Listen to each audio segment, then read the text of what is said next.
So welcome back to another video, guys. Today I wanted to talk about my top 10 games of all time, right?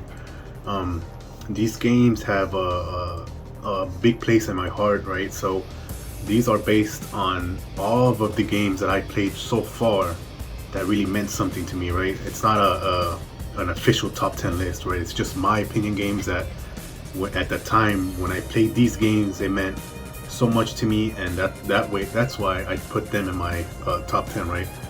So first I want to do two honorable mentions because these are new games that I experienced, and they almost took off or got put in my top 10, and that is Dragon Quest 11 and Horizon, the series Horizon, and Horizon Zero Dawn, which is the sequel. All that whole series so far is what almost made it to the top 10. So let's start with Dragon Quest, right? Dragon Quest, I have not passed it yet. I'm still currently playing it, almost passing it.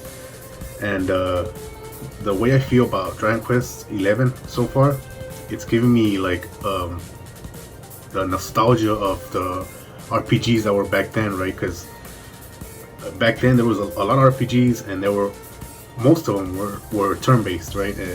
Back then they had some action RPGs or whatever, but most of them were turn-based, right? And Dragon Quest, they're known for staying in turn-based. And so far, like how I feel about Dragon Quest is like giving me nostalgia of how RPGs were back then, with a new like generation or a modern turn-based, right? And it's like the story's so good, the animation, Akira Toriyama made it, so it's like it feels like Dragon Ball Z in characters. And I've never played Dragon Quest, that's the thing. This is my first one, and it's really captured me really, really well. And then Horizon is, when I played that game recently, actually, I think it was like last year, I played part 1, and then when part 2 came out, that's when I started playing that one. The story, oh my god, it was life changing for sure. Like the way they like, you could tell they worked so much on this game, and trying to tell a big story in a big world and stuff like that, right? And the way that they have been doing this, it's incredible. It's like the whole story of Horizon is what really got me in and entertained. And man, when I finished the first one, I couldn't stop talking about it. When I finished the second one, it was even more impressive, and I still couldn't talk about it, right? Like, I couldn't stop talking about it, and I wanted to tell everyone, and no one has played it, no one, like, and I haven't felt that in a while. So that almost made it on my top 10. So other than that, let's start the list. So let's start with number 10, which is Sonic Adventure 2 Battle. The Sonic Adventure 2, this is why this game means a lot to me, and why it's on my number 10, right? In terms of reviews, it's a pretty good game, right? But to me, it was fantastic at the time. So like, we just finished playing, part 1 in the Sega Dreamcast, right? And then part 2 came out on the Sega Dreamcast back then, and that was the last game that I played on the Sega Dreamcast before they just stopped making games for it, for the Sega Dreamcast, before it died. And then they released the better version of Adventure 2, which was Sonic Adventure 2 Battle on the GameCube. So at that time, whenever it came out, it was probably like 13 or 14, around there. I had gone to Mexico for a trip, visit some family over there, right? And then I got a virus on my leg, and it was painful. The doctors over there couldn't do anything, and I kept vomiting, and like it was like pain that I've never felt before, right?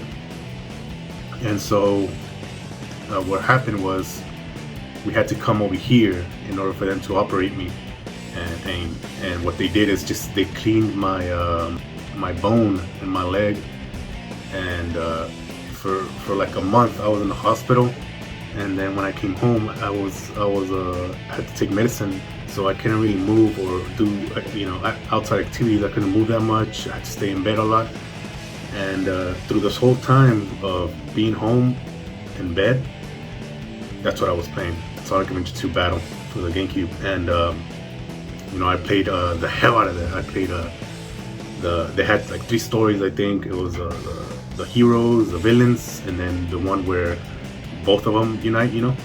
And man, I played that so much. The music in that game, oh my god, it's iconic even now, right? And it's my favorite Sonic game of all time as well. So that's why this is my number 10 and holds a special part. So for my number 9, it's gonna be Mega Man X Command Mission. A lot of people don't know about this game for sure, but Mega Man X Command Mission came out on the GameCube as well.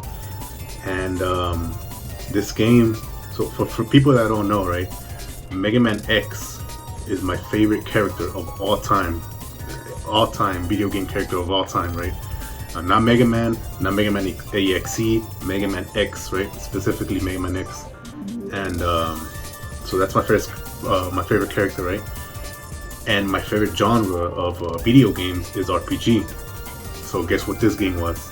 Mega Man in an RPG, turn-based, right? First ever made. It was 3D. The music was crazy. It was really good.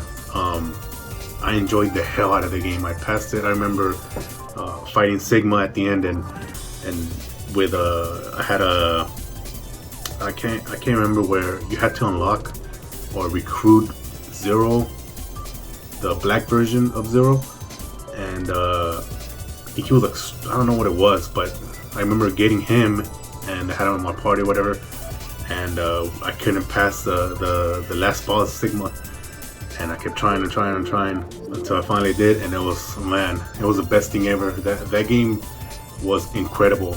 And there's actually a funny story, like so I had a girlfriend at the time, right? And I had already passed this game by that time, and she was supposedly into video games, right? And I let her borrow this game, but I let her borrow the game without the box, because I was like, man, I don't want my box to get messed up. So I just gave her the game in a, I don't know what it was, another CD-ROM case, whatever. And then soon after that, we broke up, right? And I was like, yeah, well, where's my game? Never saw my game again. I only had my box, and I don't even know what happened to the box. I'd probably do it, I don't know, man. But that was like the most disappointing thing, and the most, oh my god. But yeah, that's one of my favorite games of all time. My favorite Mega Man X games as well. So yeah, that was number 9. For number 8, I have Fire Emblem Path of Radiance. This one in the GameCube as well. This is my first Fire Emblem game that I've ever played, and because I mean that I played, that I passed, right, or that I played completely. Because I played some other ones, but it was just either looking at them or just like briefly play them. I didn't really consider that playing all the way, or at least in my playthrough. And this was the first 3D Fire Emblem in a console, because almost all the Fire Emblem were on like handheld, if I remember correctly. They were on handheld, Game Boy Advance, Game Boy, whatever. And then this one came out on the console, or the GameCube console, and it was the first full 3D game, right? And it had Ike in it, one of my favorite characters of Fire Emblem, right? And I remember playing this game like hours playing this game. Like I couldn't believe how the world looked. Like it was oh man, I'm watching Fire Emblem in 3D, like what the heck. And then not only that, but Ike as a character, man, he was so cool. Like it reminded me of Guts from the anime, and he was man, like he was really powerful, just like Guts. So like he was like really cool.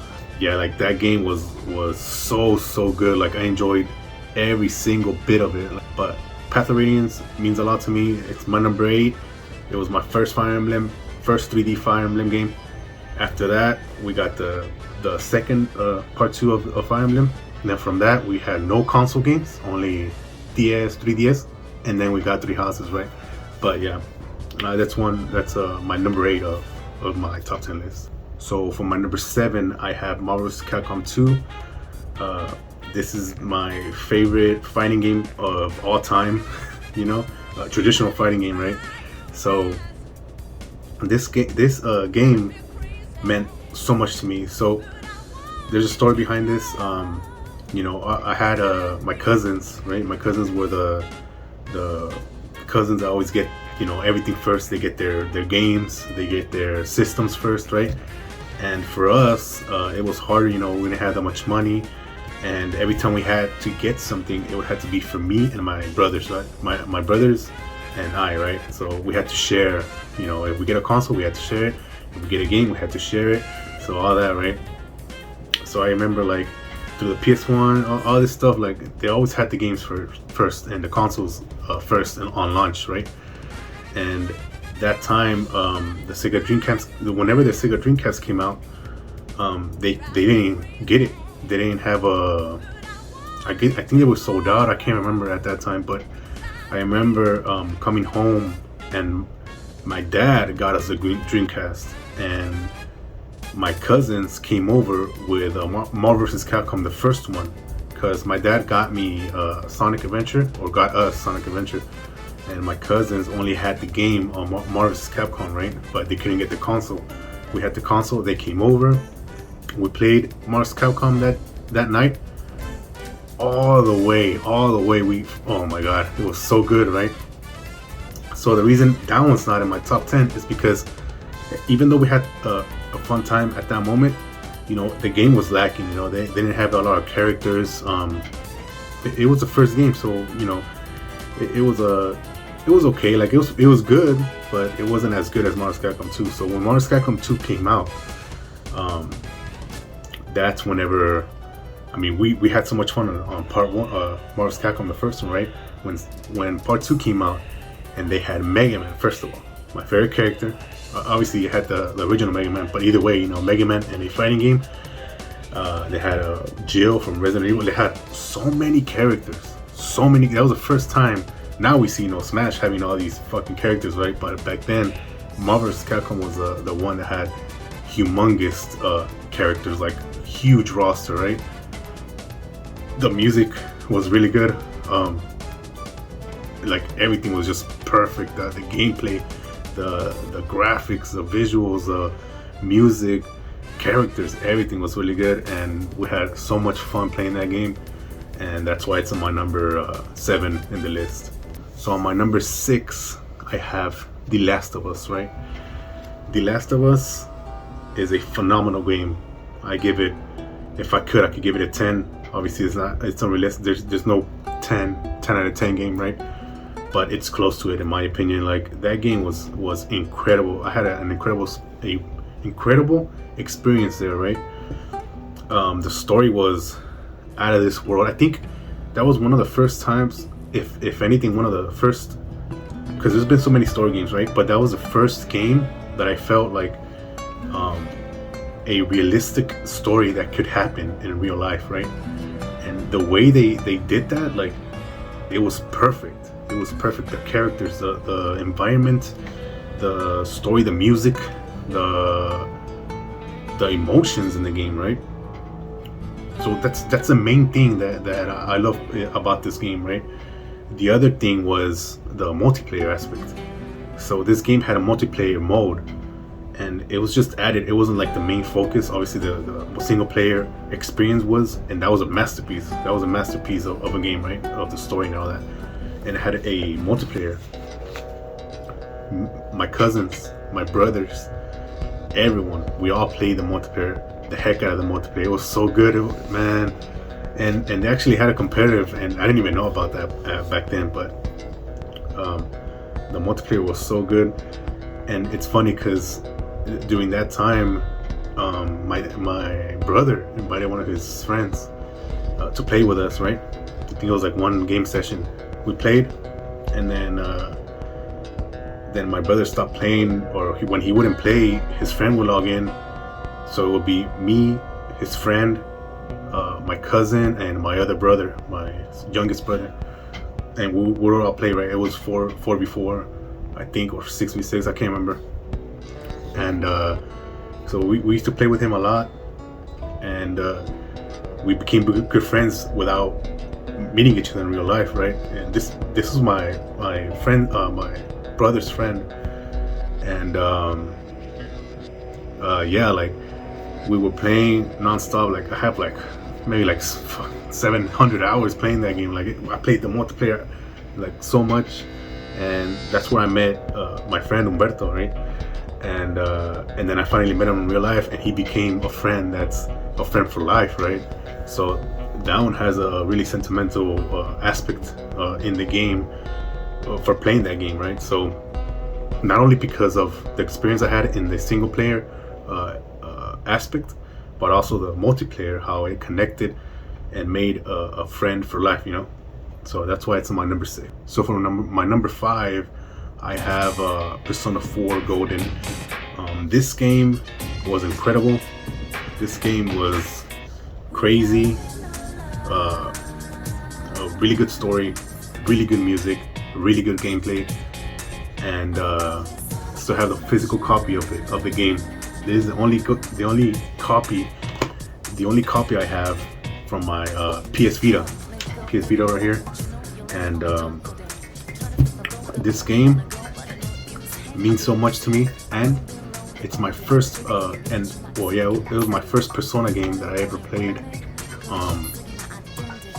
I played the hell out of this game. I had so much hours playing this game. The reason that I put this one on my number 10, and let's say, you know, I know y'all probably saying, oh, what about Persona 5? Persona 5 was excellent, and in many ways it's better than this game. You know, they always make their games better, and historically they're always better than the past games, right? But this one means more to me because not only the time that I played it, right, on the PS Vita, I spent a lot of hours, and just like playing it, like back then, you know, I didn't have to worry about, you know, house payment. I didn't have to worry about anything like that, right? I was just in the game, and that's what it was. That's what it meant to me. And not only that, but I think the aspect of the story got me more involved, or at least I like it a little bit more than or just how can I say it, the environment, or yeah, like in Persona 5, you know, you're like little not little, but you're thieves, right? Steal hearts. And this one, it's like people hanging out from telephone wires and stuff like that, and there's like a lot of just people dying, and no one knows why. And the thing is that they're being killed inside the TVs, in the world inside the TV, that no one knows why. It's, you know, what's causing the deaths, and you go in there, try to save people, and it's really good. It's really good. You haven't played it, I know they have the PC version, so if you haven't played it, it's a must play for sure. And that's my number 5 on the list, right? So for my number 4 is Kingdom Hearts 2. You know, who doesn't know Kingdom Hearts, right? One of most iconic games out there, franchises, and one of my favorite as well. One of my favorite franchises in video games. And I played the first one. I enjoyed the hell out of that one, right? But when Part 2 came out, Part 1 was incredible. You know, me that I've grew up watching Disney movies, seeing that, and okay, so Disney movies growing up, and then Final Fantasy characters growing up, seeing it together in a game was mind-blowing, right? So Part 1, when I played the first part, I was like in awe. Like I couldn't believe it, seeing Disney characters and Final Fantasy characters together interacting and stuff like that. You know, I was like, what? And it was an incredible experience. But Part 2 was even better. It's like they had different worlds of different Disney movies, right? And one of my favorite ones was going back into the Mickey world, where they're all in black and white. That was one of my favorite parts. But yeah, the mechanics in this part two, and besides the story was really good, right? It was one of the best stories that I played in the whole Kingdom Hearts series.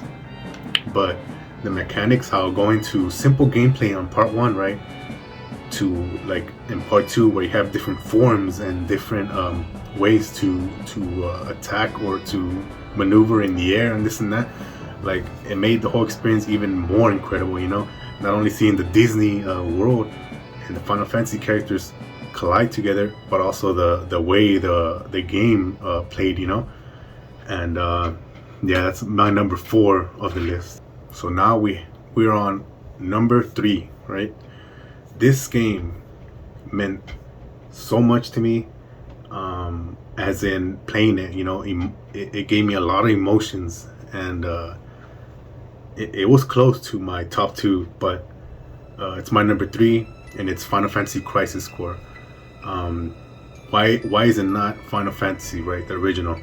Because Final Fantasy the original, when it came out, I didn't own it myself. I played it in parts with my cousins, and I watched them play, but I never experienced the game myself, right, at that time. But I knew the story of Final Fantasy, right? But when this came out on the PSP, and mainly got it, and it was how Final Fantasy VII came to be, right? So it's before Final Fantasy VII, like events right before the beginning of Final Fantasy VII, and it takes the story of Zack, right? How he was wanted to be a hero, just like Sephiroth. At that time, Sephiroth was a hero. He wanted to be a hero, and a lot of things got thrown in his way. At the end, he stayed the same. He just, died as a hero. And it's basically a story how Cloud came to be. Cloud Strife came to be, right? And the whole time you're playing this game, interacting with this character, Zack, right? And it's the first time that I played a game without a happy ending. And it was incredible. Like, it was life-changing for me playing this game. The emotions I had after I passed the game, I couldn't even describe it. Like, it was just crazy. I couldn't comprehend what I was watching. First time they used they showed blood in Final Fantasy, so it was crazy. Like, at that moment, obviously the gameplay was really good, the music was incredible, but the visuals, the cinematics in the game, and the story itself, oh man. And if you haven't played Remake, go play it, because it connects something from this Crisis Core. If you haven't played Crisis Core, there's videos out there that explain the story of it. So before you pass Remake, I suggest knowing who Zack is, right, which is on Crisis Core. But yeah, that's my number 3. For my number 2, it will be Tales of Symphonia. This series, I love this series. The Tales of series, I love it. I know it's more like there hasn't been games where they're all good, right? They're some good, some bad, right, throughout the years. But from where I started playing to now, they keep making games, so it's like a time capsule. But Tales of Symphonia was the first Tales game I ever played, and it was on the GameCube. I have really fond memories of this because my brothers probably don't remember, right? But back then, when we had our place, or my mom's house, we shared a room. I think it was all 3 of us. I can't remember. I think it was all 3 of us. And I got this game, and like I said before, we had to get the console for all 3 of us. The game for all 3 of us. So we got this game, Tales of Symphonia, right?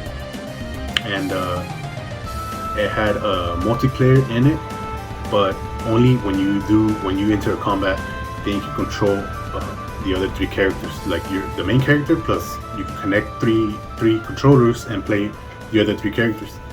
So when we got this game, I still remember we had the TV on the floor. I don't know why. Like, we didn't have the bed was on the floor. I think they were remodeling or painting the room. I can't remember. But yeah, we had the mattress in the floor, we had the TV in the floor, we had the GameCube. We played from day to night, playing that. Oh my god, that game! The story's so good. First of all, it's so deep as well. Like, I mean, back then, you know, I was like, what, 14, 13, I can't even remember, like 12, 13, and you know, obviously I couldn't understand the story that much, right? I was still too young, but the gameplay, it was so fantastic. The story, I remember the story was really good. The characters, the music, and yeah, I just have fond memories, you know, playing with my brothers and playing that game from night to day, the whole weekend we played that game, and we passed it. I think we passed it that weekend actually.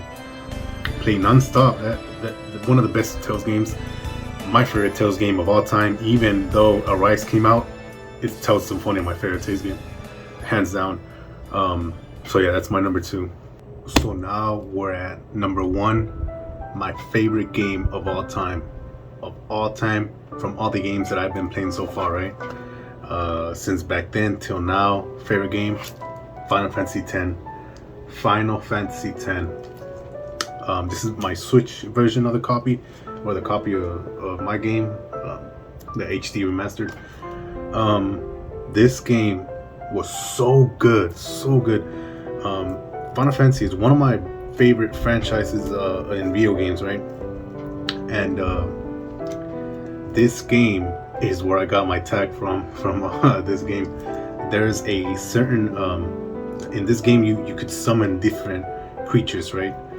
And there's a certain summon that the name of her is Anima, and she was basically a there's this character named Seymour or something like that, and he summons it in the game the first time that you see it in the game, and it's like a physical manifestation of a concept of her mom.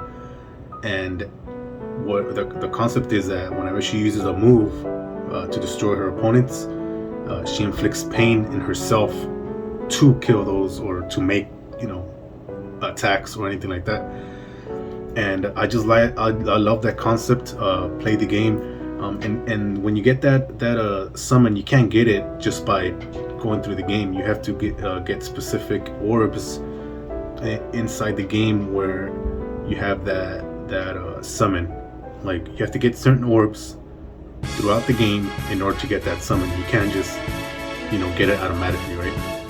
And it's the strongest summon in the game.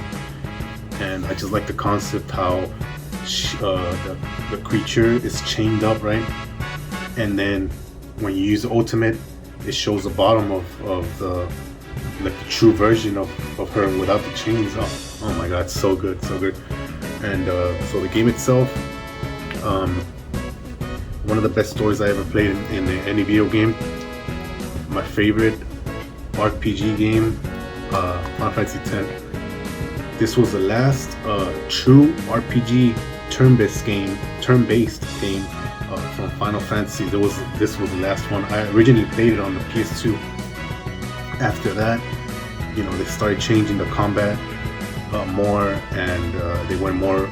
Now they're more like action, right? Action RPG. But this one was the last true turn-based RPG. You know, even X2 was not really traditional turn-based. It was more like fast-paced, and then 12 was totally different, and 13 was more fast-paced as well. Like, and from there they changed to action, right?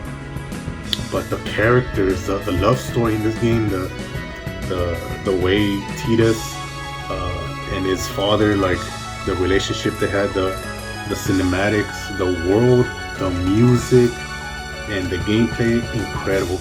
If you have not played this game, I highly recommend it, and recommend play this version. Obviously, it's on the PS4 and PC. I think, I don't know, the different versions of it, but the HD remastered. My favorite game of all time. Highly recommend it. If you have not played it, go play it. But yeah, that's my number 1, guys. Let me know what you guys' number 10 lists are. You know, I know these games, a lot of people played, a lot of people have not played, don't even know about these games, but these are my favorite games from nostalgia reasons and the experiences I had playing those games at that time, you know. So there's just new games coming out, and I don't know if new games will take a spot in my number 10, but we'll know, you know, in the future. But let me know what you guys' top 10 are, and I'll catch you on the next one.